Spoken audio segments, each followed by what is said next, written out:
राजा हुए हर्ष ने सभी धर्म के विद्वानों, पुरोहितों और किसानों व ह्वेनसांग को दान देने के लिए आमंत्रित किया। ह्वेनसांग कौन था? चीनी यात्री। चंद्रगुप्त मौर्य के समय में आया था फायान और ह्वेनसांग आया था हर्षवर्धन के समय में। सबको आमंत्रित किया, कहा कृपया मेरी इस छोटी सी भेंट को स्वीकार करो, ईश्वर आपके साथ रहे हर्ष। तो लोगों ने उनको बधाई दी। अंत में सिर्फ एक पुरोहित बचा। तो हर्षवर्धन ने कहा कृपया माफ़ करें, मेरे पास अब कुछ भी नहीं है सिवाय मेरे कपड़ों के। इस प्रकार प्रत्येक 5 साल में हर्ष अपनी सारी संपत्ति को पुरोहितों और गरीबों में बांट देता था। और उसके बाद उसने पुरोहित को अपने वस्त्र भी दान में दे दिए। वस्त्र के मतलब जो जेवर पहने था, हार सोने का जो भी कुछ था, और अपने महंगे कीमती वस्त्र वो भी दान कर दिए, मुकुट वगैरह। उसके बाद हर्ष आपकी लंबी आयु हो, तो सभी लोगों ने उनको आशीर्वाद दिया। तब लोग कहते हैं कि मैंने कई राजा देखे पर हर्ष जैसा नहीं, मैंने कई देश देखे पर भारत जैसा नहीं। कौन बोला? फायान। ठीक है, सॉरी, ह्वेनसांग। भारत वास्तव में महान देश है और इसकी महानता हर्ष जैसे लोगों की वजह से है। तो देखिए, आपकी महानता कब होगी, आपका यश कब होगा? जब आप दान करते हैं। कहा गया है कि नम्रता से शिक्षा आती है, शिक्षा से विद्या, धन आता है, और धन से लोग दान करते हैं, दान से फिर तुम्हारा नाम होता है। किसी को भी तुम दे दोगे कुछ तो वो तुम्हारी तारीफ करेगा, बड़ाई करेगा, और कमाओगे खुद ही खा जाओगे, तो कौन तुम्हारा यश गाएगा? कोई नहीं गाएगा। हरिश्चंद्र का नाम याद करते, महावीर का, महादानी कर्ण का याद करते, क्यों करते? क्योंकि वो दानवीर थे। हर्ष भी दानवीर था। तो हर्ष था कौन? हर्ष था पुष्यभूति वंश का। गुप्त काल के लगभग 100 वर्ष बाद उत्तर भारत में एक नई शक्ति का उदय हुआ जो पुष्यभूति वंश या वर्धन वंश के नाम से प्रसिद्ध था। उसकी राजधानी थानेश्वर, जिसे आज अंबाला जिला कहते हैं।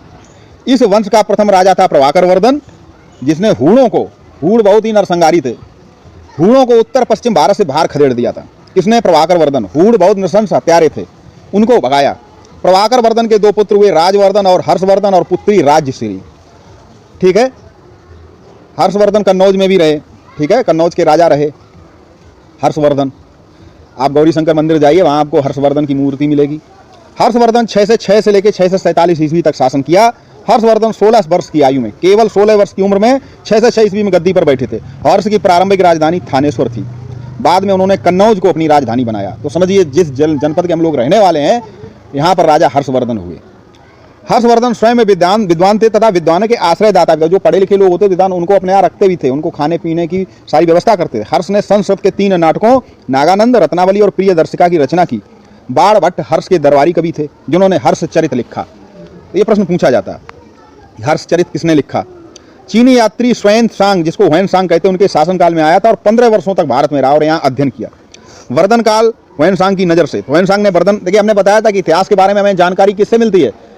यात्रियों के वृतांत से, ठीक है, शिलालेखों से, सिक्कों से, इमारतों से। तो हर्षवर्धन एक प्रजापालक उदार शासक थे, जिन्होंने जिन राज्यों पर विजय प्राप्त की, राजाओं ने हर्ष की अधीनता स्वीकार कर ली। हर्षवर्धन ने अपने संपूर्ण साम्राज्य की व्यवस्था के लिए भुक्तियों यानी कि प्रांतों में, स्टेट, प्रदेश, विषयों यानी कि जिलों में और ग्रामों में विभाजित किया था। उसके शासन में अपराध कम होते थे, अपराध करने वालों को कठोर दंड दिया जाता था। हर्ष का बौद्ध धर्म से लगाव था। उन्होंने कन्नौज में एक विशाल धर्म सभा बुलाई। वह बहुत दानी थे। देखिए, उसके बाद वैदिक के काल के बाद बौद्ध धर्म बहुत प्रचार प्रसार हुआ भारत में। वह हर 5 साल में प्रयाग के मेले में दान कर देते थे सारा कुछ, और फिर से इकट्ठा करते। देखिए, ये हर्षवर्धन का आप नक्शे में देख सकते हैं, जितना हरे रंग से पेंट है, ये हर्षवर्धन का शासन यहाँ पर था। नालंदा का प्रसिद्ध विश्वविद्यालय हर्ष के राज्य में था। वह धर्म के अतिरिक्त व्याकरण, तर्क, चिकित्सा, विज्ञान, शिल्प, उद्योग की शिक्षा दी जाती थी। धार्मिक सद्भाव था।